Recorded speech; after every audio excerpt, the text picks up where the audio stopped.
Alhamdulillahirabbil alamin. Wassalatu wassalamu ala sayyidil mursalin al-qail fi sahihain man yuridillahu bihi khairan yufaqihu fid din wa ala alihi wa ashabihi wa man tabi'ahum bi ihsanin ila yaumiddin. Amma ba'd. Fa ya ikhwati wa akhwati fillah, a'azzani Allah wa iyyakum hadirin jamaah Masjid Nurul Jannah dan juga pemirsa channel YouTube Nurul Jannah yang semoga dimuliakan, disehatkan dan dirahmati oleh Allah Tabaraka wa Ta'ala. Alhamdulillah, pertama kita panjatkan puji dan syukur kita kehadirat Allah Tabaraka wa Ta'ala yang telah banyak memberikan kepada kita kenikmatan, baik itu kenikmatan duniawiyah. Allah anugerahkan kepada kita harta yang berlimpah, Allah anugerahkan kepada kita rumah yang megah, Allah anugerahkan kepada kita kendaraan-kendaraan yang mewah. Terlebih Allah Subhanahu wa Ta'ala berikan kepada kita kenikmatan diniyah, yakni dua kenikmatan yang hanya Allah Subhanahu wa Ta'ala berikan kepada hamba-hamba yang dicintainya saja, yaitu nikmat iman dan nikmat Islam. Sehingga dengan nikmat-nikmat ini, alhamdulillah, di malam yang berbahagia ini Allah Subhanahu wa Ta'ala kembali kumpulkan kita di majlis yang mulia, majlis yang insya Allah akan menghantarkan kita masuk ke dalam surganya Allah Tabaraka wa Ta'ala, yaitu majlis ilmu. Dan juga di tempat yang mulia, tempat yang sangat dicintai Allah, yaitu masjid, untuk melanjutkan kembali kajian kitab Minhajul Muslim, kitab yang ditulis oleh Syekh Abu Bakar Jabir Al-Jazairi rahimahullahu ta'ala. Kemudian yang kedua, salawat dan salam semoga terlimpah kepada Rasulullah sallallahu alaihi wa alihi wasallam, uswah hasanah kita, suri tauladan kita, yang telah membimbing kita umatnya dari kegelapan kepada cahaya, dari kesyirikan kepada tauhid, dari kekufuran kepada keimanan, dari akhlak yang buruk kepada akhlak yang mulia, dan dari perkara-perkara yang bid'ah kepada yang sunnah. Ikhwati wa akhwati fillah, a'azzani Allah wa iyyakum. Terakhir kita membahas fasal yang kelima, yaitu adab kepada diri sendiri. Fasal yang kelima yaitu tentang beradab kepada diri sendiri. Dan di antara adab kepada diri sendiri sudah kita sampaikan. Yang pertama adalah bertaubat kepada Allah Tabaraka wa Ta'ala. Di antara adab kepada diri sendiri adalah dengan bertaubat. Karena ketika kita melakukan dosa dan maksiat, maka kita telah berbuat zalim kepada diri kita. Karena kita tahu yang namanya dosa dan maksiat akan ada pengaruh buruknya, akan ada dampak buruknya buat diri kita.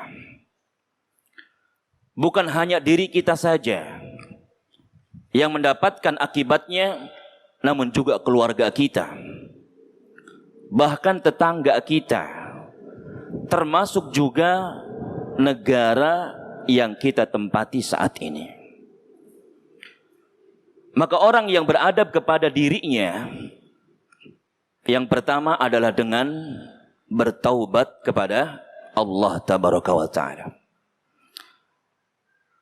Ini pernah kita sampaikan pada pertemuan sebelumnya tentang taubat. Jadi kita tidak ulang lagi. Kemudian yang kedua di antara adab kepada diri sendiri adalah al-muraqabah. Al-muraqabah. Selalu merasa diawasi oleh Allah Tabaraka wa Ta'ala. Karena orang yang selalu merasa diawasi oleh Allah Tabaraka wa Ta'ala, dia akan menjaga perkataannya, dia akan menjaga perbuatannya, karena dia meyakini apa yang dia ucapkan, apa yang dia katakan diketahui oleh Allah Tabaraka wa Ta'ala, dan nanti akan dimintai pertanggungjawabannya di hadapan Allah. Dan dulu pernah kita ceritakan tentang kisah yang dibawakan oleh Malik bin Dinar, Abdullah bin Dinar, afwan. Jadi Abdullah bin Dinar pernah bercerita, saya pernah melakukan safar bersama Umar bin Khattab radhiyallahu taala anhu. Tiba-tiba ada seorang anak penggembala kambing.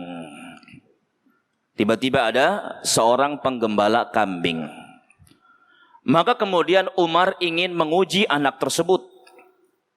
Umar mengatakan kepadanya, "Ya gulam, hei anak muda, bi'syatan lana, jualah satu kambingmu kepada kami." Maka dia mengatakan, "Hiya mamluk, kambing-kambing ini ada pemiliknya." Lihat orang yang ada dalam dirinya sikap muraqabatullah, selalu merasa diawasi oleh Allah Tabaraka wa Ta'ala. Maka Umar mengatakan lagi, "Qul li sayyidika akalathu dhi'bu." Katakan kepada majikanmu, kalau kambing yang kamu jual itu dimakan serigala. Disuruh apa? Bohong. Kamu tinggal bilang kambing yang kamu jual itu dimakan serigala. Namun apa yang dia katakan, ikhwati wa akhwati fillah azani Allah wa yakum. Dia mengatakan, "Aina Allah?" Di mana Allah Tabaraka wa Ta'ala? Betul majikan saya mungkin percaya dengan apa yang saya katakan, tapi Allah Tabaraka wa Ta'ala tak tahu. Selalu merasa diawasi oleh Allah Tabaraka wa Ta'ala. Maka Umar mendengar, "Aina Allah?" Di mana Allah? Kemudian nangis. Umar meneteskan air mata, ikhwati wa akhwati fillah azani Allah yakum. Kemudian Umar membeli penggembala kambing ini dan membebaskannya atau memerdekakan dia. Muraqabatullah, selalu merasa diawasi oleh Allah Tabaraka wa Ta'ala. Maka termasuk kita, ikhwati wa akhwati fillah, apapun profesi kita, ketika kerja, orang yang selalu merasa diawasi oleh Allah Subhanahu wa Ta'ala, maka dia akan menjadi pekerja yang amanah. Saat jamnya kerja nggak ngobrol, saat jamnya kerja nggak sibuk main handphone, amanah. Bahkan ketika pulang ke rumah nggak bawa barang-barang dari tempat kerja. Ada juga yang kerjanya di pabrik baterai, pulang-pulang bawa baterai, selosin. Ada nggak di sini? Ada? Mana orangnya? Nggak ada ya. Ada yang di pabrik motor, pulang-pulang bawa motor. Nggak mungkin ya. Jadi akan menjadi pekerja yang amanah. Termasuk ketika dipercaya untuk apa? Menjaga jualan, jualan kue misalnya. Orang yang punya kue kan nggak tahu, bener nggak? Kalau misalkan 1 kita atau 10 kita bilang misalkan kuenya basi, bisa jadi dia percaya. Tapi orang yang selalu merasa diawasi oleh Allah Subhanahu wa Ta'ala, yakin nggak akan melakukan itu. Ini adab kepada diri sendiri. Memiliki sikap muraqabatullah, selalu merasa diawasi oleh Allah Tabaraka wa Ta'ala. Ini juga kita sudah sampaikan pada pertemuan yang sebelumnya. Kemudian yang ketiga, di antara adab kepada diri sendiri adalah al-muhasabah, yaitu melakukan introspeksi diri. Ya, muhasabah itu apa? Melakukan introspeksi diri. Ya. Kalau kayak pabrik atau kayak jualan itu ada yang namanya stok balan atau stock of name atau apa namanya itu ya. Setiap akhir bulan ya dihitung. Maka termasuk kita juga hendaknya melakukan itu, melakukan introspeksi, dan muhasabah ini hendaknya kita lakukan setiap hari. Saat mau tidur, ketika kita akan memejamkan mata, kemudian kita mengingat-ingat kejadian atau perbuatan yang kita lakukan dimulai kita bangun dari tidur kita. Apa yang kita lakukan? Kalau ternyata kita banyak melakukan ketaatan kepada Allah Tabaraka wa Ta'ala, maka hendaklah kita memuji Allah Tabaraka wa Ta'ala, karena kita enggak mungkin bisa melakukan ketaatan kecuali dengan pertolongan dari Allah. Jadi kalau misalkan kita ingat-ingat, oh ternyata dari bangun tidur, setelah kita bangun tidur, kita baca doa bangun tidur. Apa doanya? Allahumma jannibna syaitan. Bukan ya? Itu doa apa? Hah? Kita ingat ketika kita bangun tidur, kita baca doa alhamdulillahilladzi ahyana ba'dama amatana wa ilaihin nusyur. Kemudian kita membaca 10 ayat terakhir dari surat Ali Imran. Kemudian kita berwudu. Kemudian kita sholat sunnah. Ya walaupun enggak banyak, 2 rakaat, ditambah lagi dengan 2 rakaat, ya, ditutup dengan 1 rakaat.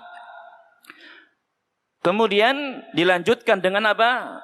Berdoa, beristighfar, minta ampun kepada Allah Tabaraka wa Ta'ala. Sebelum masuk waktu subuh kita sudah berangkat ke masjid. Ya.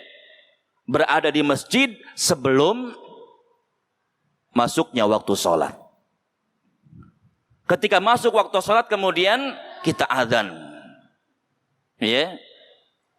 Jadi ketika kita ingat bahwasanya kita banyak melakukan ketaatan kepada Allah hari tersebut sampai kita tidur lagi, maka hendaknya kita bersyukur, mengucapkan alhamdulillah, memuji Allah Tabaraka wa Ta'ala.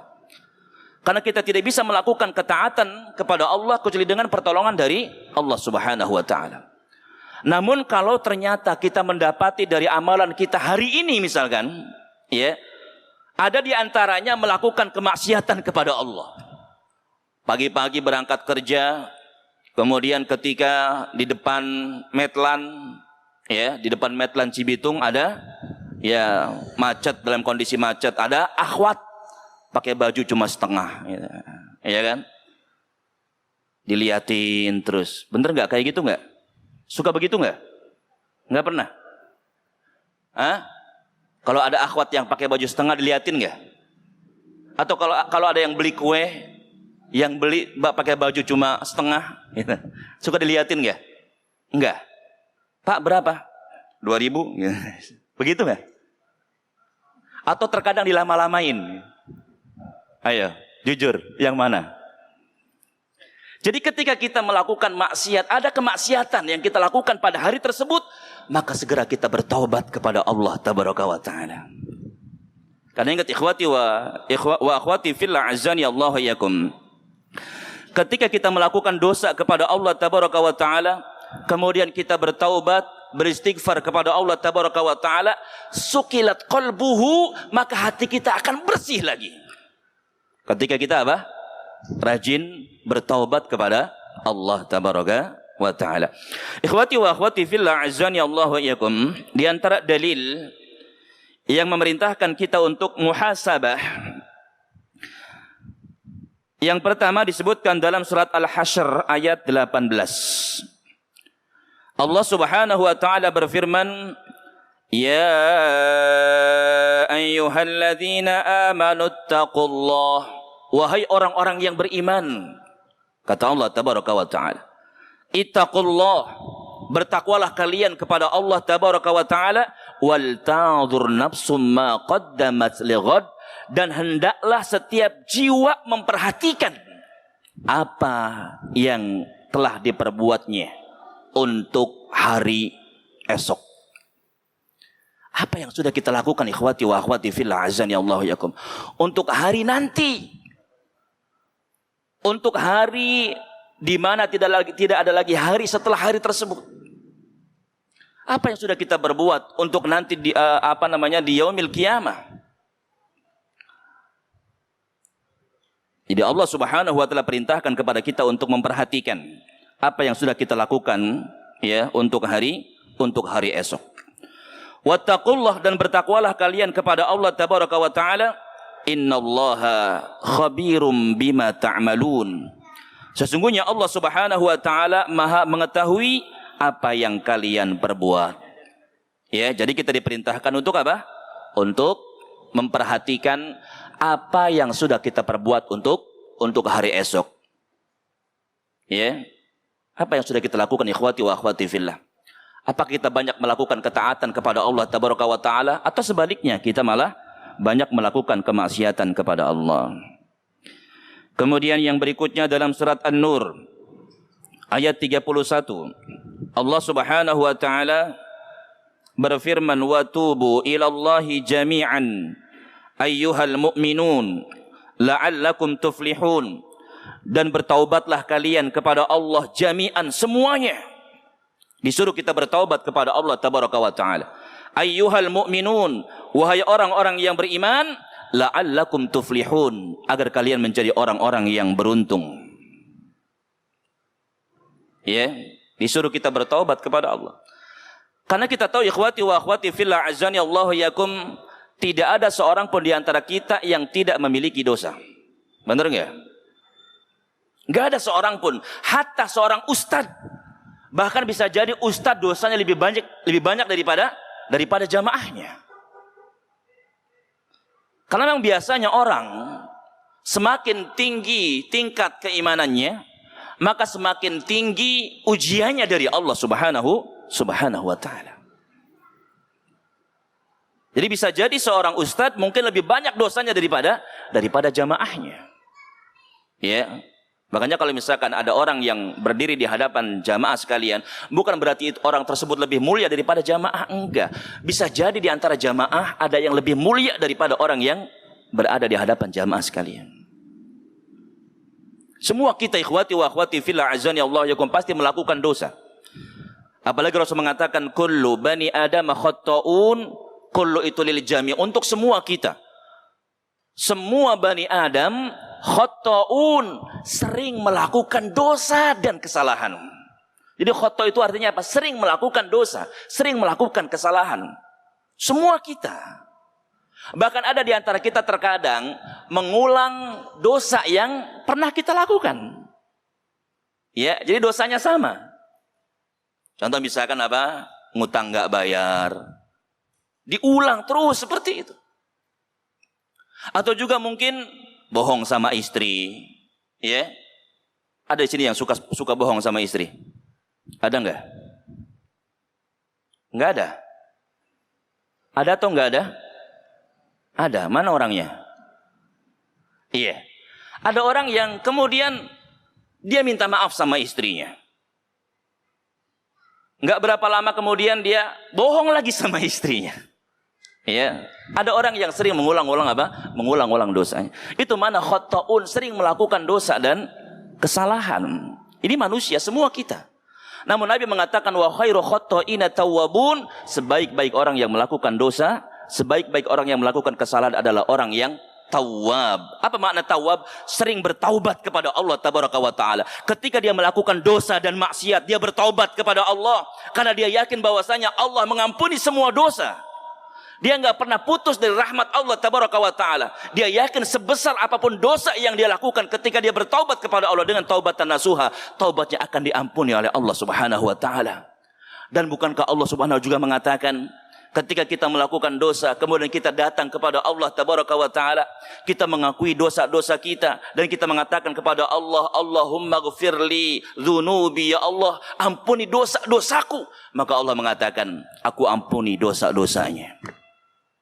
Kemudian gak lama dia melakukan dosa lagi, melakukan maksiat kepada Allah Subhanahu wa taala. Namun dia yakin dia memiliki Tuhan yang Maha Pengampun. Dia datang lagi kepada Allah, dia mengatakan, "Wahai Allah, saya telah melakukan dosa. Ampuni aku, hai Allah." Maka Allah mengatakan, "Aku ampuni dosanya." Terus seperti itu. Jadi Allah Subhanahu wa taala ketika kita bertaubat kepada Allah dengan taubatan nasuha, maka taubat kita akan diterima oleh Allah. Terlebih Allah mengatakan atau memerintahkan kepada kita, "Wa tubu ilallahi jami'an ayyuhal mu'minun." Bertobatlah kalian kepada Allah semuanya, wahai orang-orang yang beriman, agar kalian menjadi orang-orang yang beruntung. Termasuk juga Rasulullah sallallahu alaihi wasallam dalam hadis riwayat Imam Muslim. Rasulullah sallallahu alaihi wasallam bersabda, "Wahai manusia, bertaubatlah kalian kepada Allah tabaraka wa taala. Beristighfarlah kalian kepada Allah tabaraka wa ta'ala. Wa tubu ilaih, dan bertobatlah kalian kepadanya." Kemudian Rasul mengatakan, "Fa inni la astaghfirullah fil yaum aksar min 70 marrah." Karena sesungguhnya aku beristighfar kepada Allah tabaraka wa ta'ala setiap harinya lebih daripada 70 kali. Bahkan dalam riwayat yang lain disebutkan, sesungguhnya aku beristighfar kepada Allah setiap harinya 100 kali. Rasulullah ikhwati wa akhwati fillah, setiap hari beristighfar minimal 100 kali. Padahal kita tahu Rasulullah tidak memiliki apa? Tidak memiliki dosa. Ya. Rasulullah dijaga oleh Allah Subhanahu wa taala dari melakukan dosa dan maksiat. Namun Rasul beristighfar setiap harinya berapa kali? Minimal 100 kali. Kalau kita dosanya berapa? Dosanya berapa? Berapa dosa kita? Banyak. Bahkan bukan banyak. Orang Selang bilang banyak. Benar gak Pak Kasum? Ya, kita kalau bikin jamak, orang-orang di Betawi itu kalau bikin jamak pakai U. Ya, banyak. Ngelihat akhwat cantik, Masya Allah, cuantik. Ngelihat laki-laki tampan, tuampan. Tuampan. Jadi dosa kita ini banyak. Tapi istighfar kita berapa kali? Berapa kali kita beristighfar kepada Allah? Terkadang kalau kita enggak melakukan dzikir pagi sore, paling beristighfar berapa kali? Ya, selesai sholat 3 kali. Astagfirullah, astagfirullah, astagfirullah. Iya kan? 3 kali 5 berapa? 15. Ditambah kalau misalkan kita lagi jalan kesandung polisi tidur. Astagfirullahaladzim. 16. Sedikit sekali kita beristighfar kepada Allah tabaraka wa ta'ala. Rasul saja ikhwati wa akhwati fillah azani Allah wa yakum beristighfar kepada Allah tabaraka wa taala mi'ata marrah 100 kali, padahal dosanya sudah diampuni oleh Allah Subhanahu wa taala. Maka kita lebih layak untuk beristighfar kepada Allah setiap harinya minimal 100 kali. Makanya coba teman-teman dawamkan baca zikir pagi sore. Di situ ada anjuran beristighfar kepada Allah tabaraka wa taala. Kalau kita baca zikir pagi sore, maka minimal kita akan beristighfar setiap harinya 100 kali. Enggak lama. Ya. Paling juga berapa menit? Kita kalau baca zikir pagi sore berapa menit? Ada 5 menit ya? Ada 5 menit. Apalagi kalau misalkan kita sudah terbiasa dengan zikir pagi sore, itu enggak lama, sebentar. Cuma yang bikin kita berat, ikhwati wa akhwati fil azan ya Allah yakum. Yang bikin kita malas melakukan ini apa? Ya. Pertama mungkin karena kita nggak tahu manfaat zikir pagi dan sore, nggak tahu keutamaannya, besarnya pahala yang kita dapatkan ketika kita melakukan amalan ini. Ya, jadi coba dawamkan zikir pagi sore karena di dalamnya ada anjuran untuk beristighfar kepada Allah tabaraka wa taala 100 kali. Kemudian waqala Umar radhiyallahu an, berkata Umar radhiyallahu an, hasibu anfusakum qabla an tuhasabu. Koreksilah diri kalian, introspeksilah oleh kalian diri kalian. Qabla an tuhasabu, sebelum kalian dihisab oleh Allah tabaraka wa taala. Jadi sebelum nanti di yaumil hisab amalan-amalan kita dihitung oleh Allah Subhanahu wa taala, kebaikan-kebaikan kita akan dihitung oleh Allah Subhanahu wa taala, maka alangkah baiknya kita koreksi sendiri dari sekarang. Ya, ini perkataan siapa? Umar bin Khattab radhiyallahu ta'ala. Wa kana radhiyallahu an, dan adalah Umar bin Khattab radhiyallahu ta'ala an, idza janna alaihi al-lail, ketika masuk malam hari, ya, ketika malam menyelimuti, yadribu qadamaihi bidirrati. Umar bin Khattab radhiyallahu taala an memukul kedua telapak kakinya dengan tongkat. Dipukulin. Wa yaqulu li nafsihi, dan Umar mengatakan kepada dirinya, "Madza amiltil yauma?" Apa yang sudah engkau perbuat hari ini? Insyaallah ikhwati wa akhwati fillah. Umar bin Khattab radhiyallahu taala an. Ya. Jadi Umar pernah ya melakukan ini. Ketika masuk malam, ya malam hari, jadi Umar memukul kedua telapak kakinya dan mengatakan kepada dirinya sendiri, "Madza amiltil yauma?" Hari ini kamu sudah melakukan apa saja? Kita pernah enggak seperti itu? Kita bicara kepada diri kita sendiri, apa yang sudah kita lakukan hari ini? Ya. Kemudian wa Abu Talhah radhiyallahu taala an, termasuk juga Abu Talhah radhiyallahu taala an, lamma syaghalathu hadiqatuhu an salatihi. Ketika tamannya, ketika kebunnya, jadi Abu Talhah ini punya kebun. Ketika kebunnya ini melalaikan dia dari beribadah kepada Allah tabaraka wa taala, melalaikan dia dari salatnya, kharaja minha shadaqatan lillahi taala, maka dia sedekahkan kebunnya ini untuk Allah tabaraka wa taala. Jadi gara-gara apa? Gara-gara pernah lalai dengan salatnya, sibuk di kebun, maka kemudian kebunnya dijual sama Abu Talhah radhiyallahu taala. Coba kita pernah nggak begitu? Ya. Ada di antara kita mungkin yang sibuk dengan mobilnya. Kemudian ya karena sibuk dengan mobil lupa ngaji. Akhirnya besoknya mobilnya disedekahkan. Ada nggak? Belum pernah dengar ya? Ada nggak di antara kita yang mungkin disibukkan dengan hobinya main futsal? Ya. Jadi main futsal kemudian sampai lalai dari sholatnya, lalai dari ngaji, lalai dari menuntut ilmu. Tapi kalau futsal apa yang dijual? Sepatunya. Iya, nggak apa-apa. Akhirnya sepatunya dijual atau disedekahkan. Ya. Insyaallah ikhwati wa akhwati fillah azani Allah yakum. Ini Abu Talhah radhiyallahu taala an, ketika disibukkan dengan dengan dunianya, dengan kebun yang dimilikinya, kemudian kebunnya dijual. Ya. Termasuk juga Nabi Sulaiman alaihi salam pernah kagum dengan kuda, ya kan? Melalaikan dari salat asar, kemudian kudanya dijual. Ini kisah-kisah orang terdahulu, orang-orang yang saleh yang harus kita ikuti. Jadi kalau misalkan ada sesuatu yang melalaikan kita dari beribadah kepada Allah tabaraka wa taala, maka coba ya ini kita tinggalkan. Ya, punya hobi yang menjadikan kita semakin jauh dari Allah.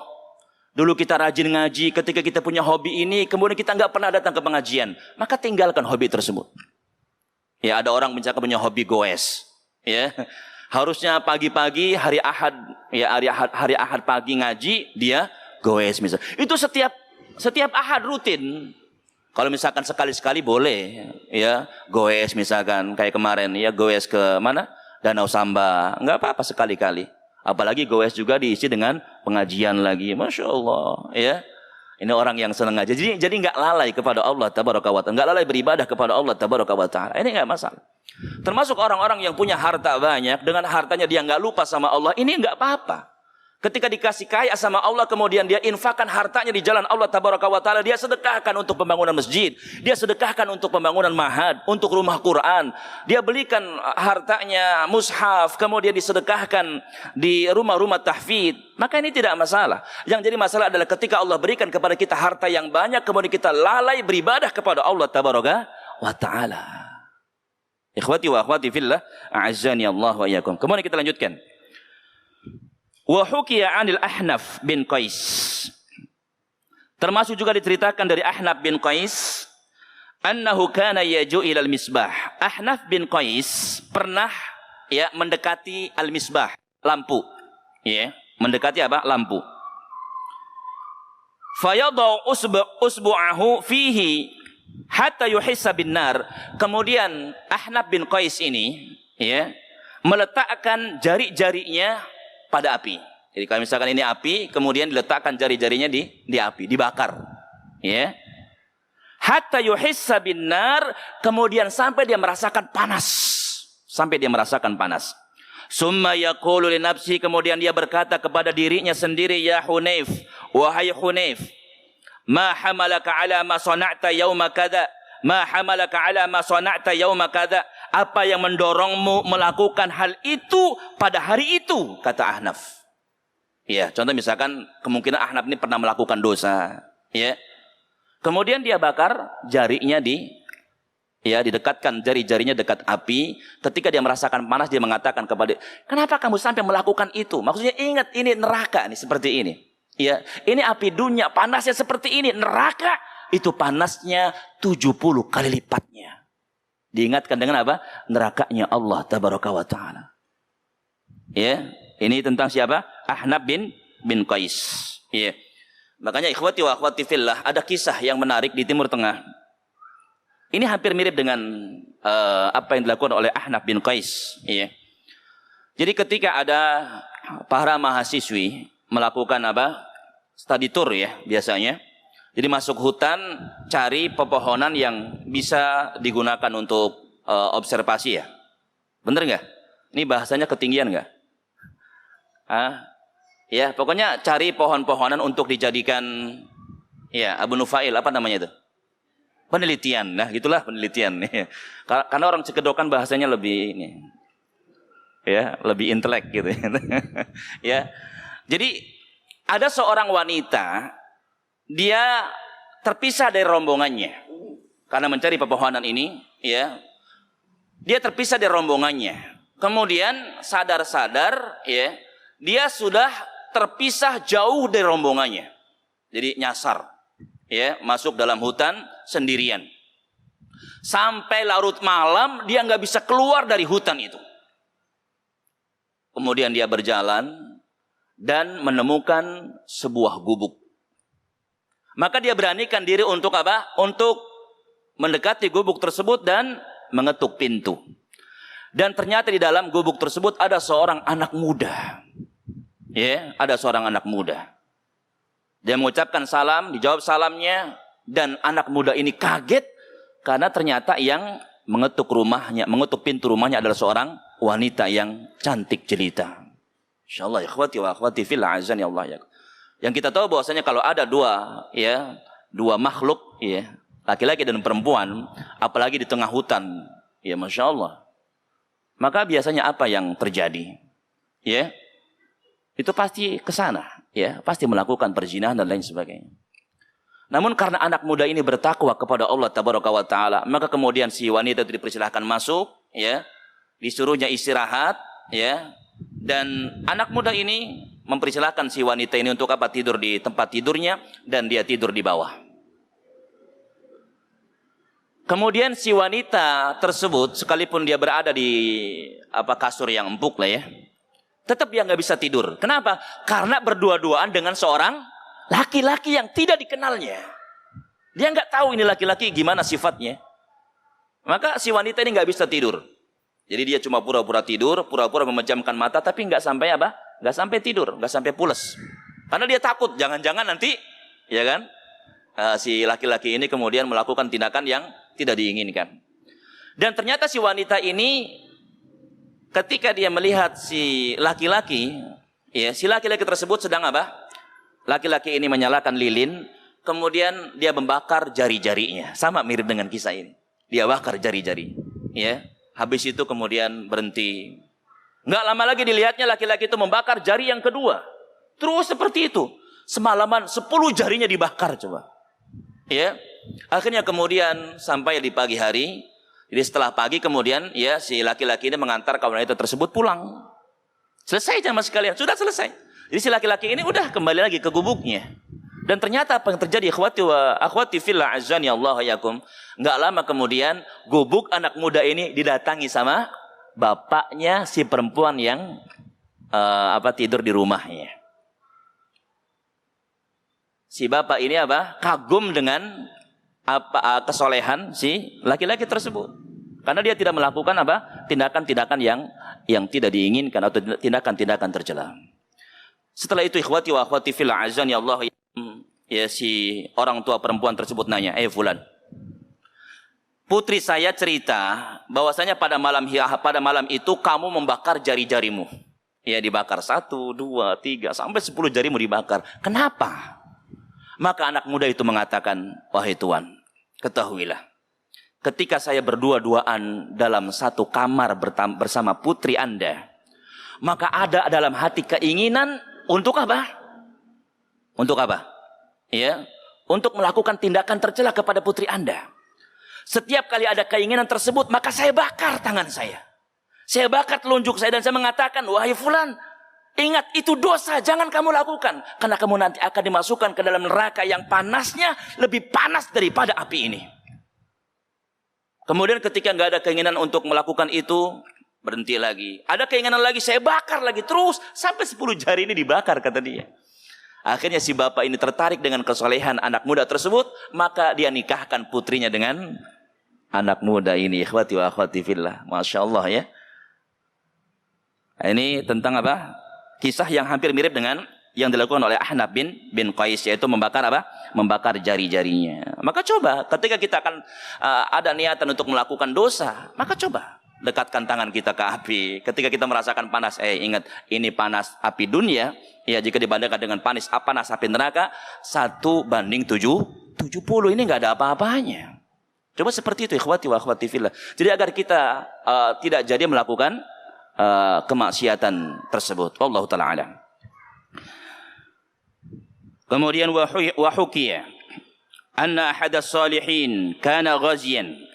Diceritakan juga ada seorang yang saleh. Kana ghaziyan, yang dia berperang di jalan Allah tabaraka wa taala. Fatakasyafat lahum ra'atun, kemudian enggak sengaja ya melihat wanita yang terbuka auratnya. Fanadhara ilaiha, dan dia pun melihatnya. Jadi enggak sengaja melihat seorang wanita yang auratnya terbuka. Ya, kalau kita sengaja atau enggak sengaja? Hah? Kalau kita sengaja atau enggak sengaja? Malah dicari-cari kan, tumben enggak ada gitu. Jadi enggak sengaja dia melihat wanita tersebut, farafa'a yadahu, kemudian dia mengangkat tangannya, wala tama'ainahu, dan dia menampar matanya. Ya, dipukul matanya. Tapi janganlah ya. Sayang juga gitu kan. Kalau matanya bengkak nanti sakit gimana ya. Ini kisah kesolehan orang-orang dulu ya. Jadi mereka melakukan ini untuk memberikan pelajaran kepada dirinya sendiri. Ya, ketika matanya melakukan maksiat, dia pukul matanya, ya. Fafaqaha, sampai matanya itu hampir keluar, kata Syekh. Wa qala, dan dia mengatakan, innaki lalahadhatun ila ma yadurruki. Sesungguhnya kamu memperhatikan sesuatu yang membahayakan dirimu. Ya. Jadi sambil ngomong apa kepada dirinya atau menunjuk kepada matanya, kamu melakukan sesuatu yang membahayakan untuk apa? Untuk dirimu. Kalau kita pernah kayak gitu, ya, ngelihat akhwat, kamu ini ya kurang ajar gitu. Pernah nggak? Nggak pernah ya. Yang ada apa? Yang ada? Kalau nggak ada malah cari-cari. Iya.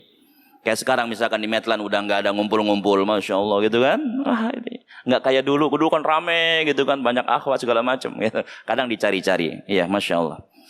Kemudian wa marra ba'dhum bi ghurfatin faqala, ada juga sebagian mereka yakni orang-orang soleh terdahulu melewati satu bilik, melewati satu rumah.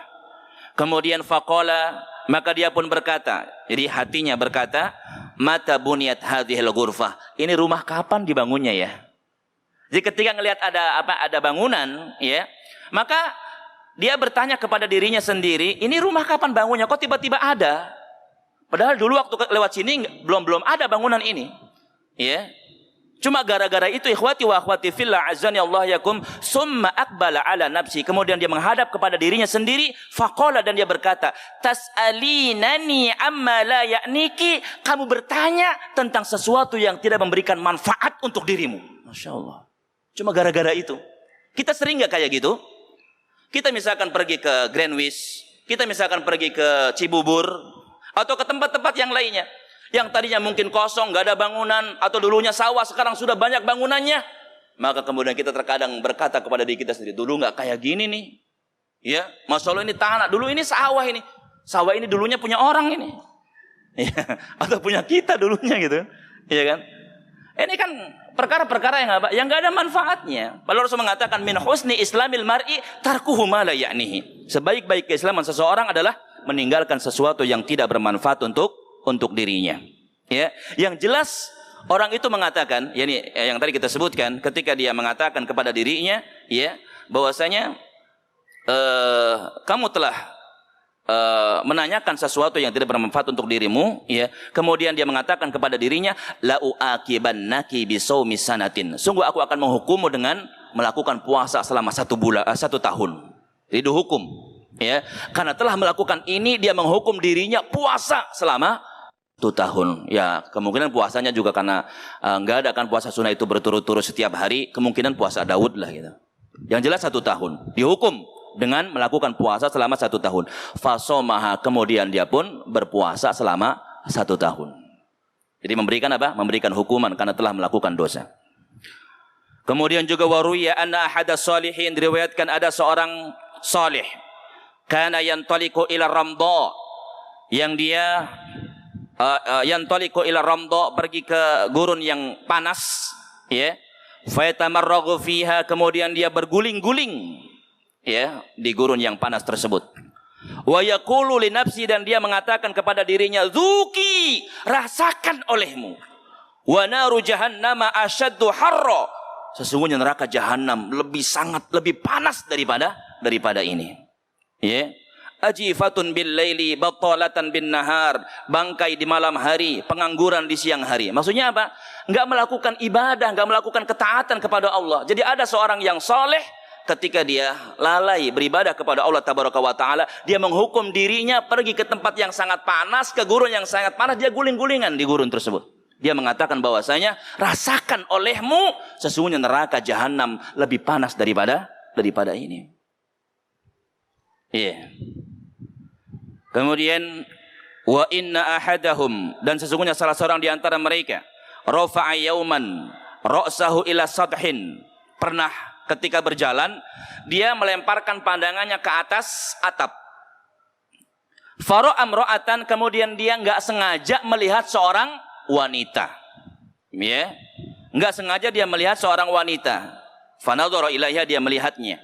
Fa akhadha ala nafsihi ala yanzura ila as-sama'i madama hayyan, maka dia berjanji dalam dirinya sendiri tidak akan mengangkat kepalanya ke atas atau ke langit. Ya, jadi setelah dia mengangkat kepalanya dan melihat ada seorang wanita yang cantik jelita, kemudian dia bertekad atau berjanji dalam hatinya, dia tidak akan mengarahkan pandangannya ke atas langit madama hayyan, selagi dia masih hidup. Jadi menghukum dirinya. Masyaallah, ikhwati wa akhwati fillah, azani Allah yakum. Hakadha kana as-salihun, demikianlah orang-orang saleh min hadhil ummah, dari umat ini. Yuhasibuna anfusahum an tafritiha, mereka menghisab diri-diri mereka ketika mereka melalaikan dari beribadah kepada Allah tabaraka wa taala. Wa yalumunaha ala taqsiriha, dan mereka mencela diri-diri mereka ketika mereka teledor, ya, lalai dari apa? Melakukan ketaatan kepada Allah tabaraka wa taala. Wallahu taala alam. Kemudian ikhwati wa akhwati fillah, azani Allah wa yakum, yang terakhir dari beradab kepada diri sendiri adalah al-mujahadah. Apa itu mujahadah? Bersungguh-sungguh di dalam melakukan ketaatan kepada Allah tabaraka wa taala. Ya, bermujahadah. Bersungguh-sungguh apa? Di dalam melakukan ketaatan kepada Allah tabaraka wa taala. Allah Subhanahu wa taala berfirman dalam surat Al-Ankabut ayat 69, "Walladzina jahadu fina", dan orang-orang yang bersungguh-sungguh untuk mencapai keridhaan kami, kata Allah tabaraka wa taala, "Lanahdiyannahum subulana", maka sungguh kami berikan hidayah, kami berikan petunjuk kepada mereka, subulana, kepada jalan-jalan kami. Jadi orang-orang yang mereka bersungguh-sungguh untuk mendapatkan keridhaan dari Allah Subhanahu wa taala, mereka akan mendapatkan petunjuk dari Allah. Sama seperti kita, ikhwati wa akhwati fillah, hadirnya kita di majlis ini adalah ingin mendapatkan, ya, keridhaan dari Allah Subhanahu wa taala. Maka kemudian Allah Subhanahu wa taala berikan kepada kita petunjuk, ya. Allah berikan kepada kita ilmu. Jadi ini dalil tentang apa? Tentang mujahadah. Orang-orang yang bersungguh-sungguh untuk mendapat keridhaan kami, kata Allah, sungguh kami akan berikan kepada mereka petunjuk kepada jalan-jalan kami. Wa innallaha lama'al muhsinin, dan sesungguhnya Allah Subhanahu wa taala bersama orang-orang yang berbuat kebaikan. Ikhwati wa akhwati fillah, a'azzani Allah wa yakum. Ini banyak diceritakan tentang ya kisah-kisah orang terdahulu yang memiliki sifat mujahadah. Ya, kesungguhan dalam beribadah kepada Allah Tabaraka wa taala. Contoh misalkan ya disebutkan dalam hadis Nabi sallallahu alaihi wasallam, hadis yang sahih riwayat Imam Bukhari dari Aisyah radhiyallahu taala anha. Jadi Aisyah radhiyallahu taala anha pernah satu malam ketika tidur, kakinya menempel ke telapak kaki Nabi sallallahu alaihi wasallam. Jadi enggak sengaja ya. Kaki Aisyah menempel ke kakinya Rasulullah sallallahu alaihi wasallam. Jadi ini merupakan dalil ya kalau bersentuhan suami dan istri itu tidak membatalkan wudu. Seandainya batal berarti Rasulullah akan membatalkan sholat kemudian mengulang wudunya. Ya. Jadi enggak sengaja kaki Aisyah ini nempel dengan kaki Rasulullah sallallahu alaihi wasallam. Jadi ini menunjukkan betapa luas atau sempit rumah Nabi. Luas atau sempit? Sempitnya rumah Rasulullah sallallahu alaihi wasallam. Dan anehnya kita ini Masya Allah berlomba-lomba dalam perkara dunia. Ya, bikin rumah gede. Benar nggak Pak Kasum ya? Bikin rumah apa? Besar. Sedangkan di sekitarnya banyak rumah-rumah yang kecil. Bikin rumah ada kubahnya. Ngalahin kubah Masjid Nurul Jannah. Ya, gede, tinggi. Bahkan mobilnya berderet. Ya bagus-bagus. Untuk apa semua itu ikhwati wa akhwati fillah? Kalau kita punya duit banyak, misalkan kita punya duit 5 miliar, ya, beli rumah yang sederhana, sisanya kita infakkan harta kita di jalan Allah Tabaraka wa taala.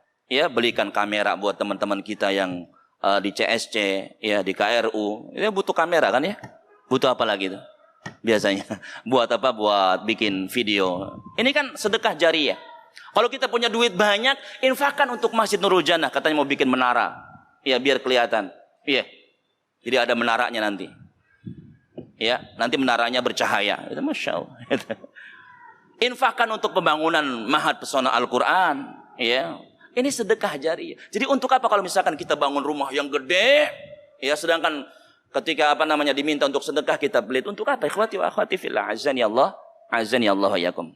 Ya, jadi Nabi SAW sangat sederhana, rumahnya sempit. Ketika sholat kakinya menempel dengan kaki Aisyah radhiyallahu taala anha, saking sempitnya. Dan Aisyah merasakan kaki Rasulullah ini bengkak, saking lama berdirinya dalam sholat. Ya.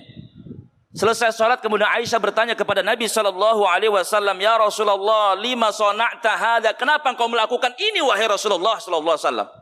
Sholat sampai bengkak kedua telapak kakinya, kenapa? Wa qad ghafarallahu laka ma taqaddama min dzambika wa ma ta'akhkhar. Padahal dosamu semuanya sudah diampuni oleh Allah Subhanahu wa taala, baik dosa yang telah lalu maupun yang akan datang. Semuanya sudah diampuni oleh Allah. Tapi kenapa kok ibadahnya seperti ini? Salat tahajud berdiri sampai bengkak kedua telapak kakinya. Kenapa wahai Rasulullah sallallahu alaihi wasallam? Ya, ini menunjukkan apa? Mujahadah. Semangatnya Nabi SAW dalam beribadah kepada Allah Subhanahu wa taala. Maka kemudian Nabi mengatakan, afala akuna abdan syakura. Justru itu wahai Aisyah, harusnya aku menjadi hamba yang paling bersyukur kepada Allah Subhanahu wa taala. Kenapa? Karena Allah telah memberikan kepadaku kenikmatan yang sangat banyak. Ya, jadi hendaknya kita ini berikan kenikmatan oleh Allah Subhanahu wa taala. Kenikmatan apa saja? Punya istri cantik, soleha, kaya raya, ya, anak satu-satunya, warisannya banyak. Bersyukur kepada Allah Subhanahu wa taala. Jadi bukan semakin jauh dari Allah. Kita diberikan oleh Allah Subhanahu wa taala kenikmatan mobil, harta berlimpah. Gunakan untuk beribadah kepada Allah Subhanahu wa taala. Jadi bukan kita semakin jauh dari Allah Subhanahu wa taala. Seperti halnya apa? Rasulullah sallallahu alaihi wasallam, ya. Jadi Rasul memiliki semangat yang besar dalam melakukan ketaatan kepada Allah Subhanahu wa taala. Wallahu taala alam. Ya, waktunya habis ya. 6. Ikhwati wa akhwati fillah, azani Allah wa yakum. Itu barangkali yang dapat kita sampaikan, ya, yaitu tentang beradab kepada diri sendiri. Jadi setelah kita beradab kepada Allah, beradab kepada Al-Quran, beradab kepada Rasulullah Sallallahu Alaihi Wasallam, kita juga harus beradab kepada diri sendiri. Dengan apa? Kita ulang lagi. Yang pertama dengan bertaubat kepada Allah Tabaraka wa Ta'ala. Kemudian yang kedua dengan muraqabatullah, selalu merasa diawasi oleh Allah Subhanahu wa Ta'ala. Yang ketiganya dengan muhasabah, selalu apa? Introspeksi diri. Ya, setiap malam coba kita lakukan introspeksi ini. Ya, kita ingat-ingat apa yang kita lakukan hari ini. Kalau kita melakukan ketaatan kepada Allah, hendaknya kita bersyukur kepada Allah. Kalau misalkan kita melakukan dosa, segera kita bertaubat kepada Allah Subhanahu wa Ta'ala. Kemudian yang terakhir adalah al-mujahadah. Usahakan kita memiliki semangat yang besar untuk melakukan ketaatan kepada Allah Tabaraka wa Ta'ala. Selesai melakukan ibadah yang satu, isi dengan ibadah yang berikutnya. Terlebih bagi teman-teman atau seperti anak ini yang usianya sudah nggak muda lagi. Karena terus terang anak ini sudah usia 42, berarti nggak muda lagi. Yang kata para ulama menyebutkan orang yang usianya 40 tahun itu seperti seorang wanita yang sedang hamil tua. Ya, orang yang usianya sudah 40 tahun. Pak Yani berapa tahun? 46, insyaallah ya, sama berarti ya, di atas 40. Abu Nisa, Pak Ulu ya, berapa? 40. Iya.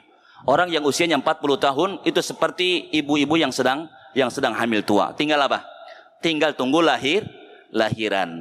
Jadi orang yang sudah usia 40 tahun tinggal tunggu apa? Kematiannya. Insyaallah ikhwati wa akhwati fillah. Makanya coba kita gunakan waktu yang tersisa ini untuk beribadah kepada Allah Subhanahu wa Ta'ala. Demikian yang dapat kita sampaikan, semoga memberikan manfaat yang benar. Hanya datang dari Allah Subhanahu wa Ta'ala, dan yang salah dari kejahilan saya, untuk itu mohon dibukakan pintu maaf yang seluas-luasnya. Jazakumullah hudurikum. Terima kasih atas kehadiran dan perhatian dari teman-teman semua. Semoga pertemuan kita mendapatkan ridho dan pahala dari Allah Subhanahu wa Ta'ala, sehingga akan menjadi tambahan amal kebaikan untuk kita ketika kita menghadap Allah nanti di yaumil qiyamah. Kita akhiri kajian kita dengan subhanakallahumma bihamdik, asyhadu an la ilaha illa anta, astaghfiruka wa atubu ilaik. Assalamualaikum warahmatullahi wabarakatuh.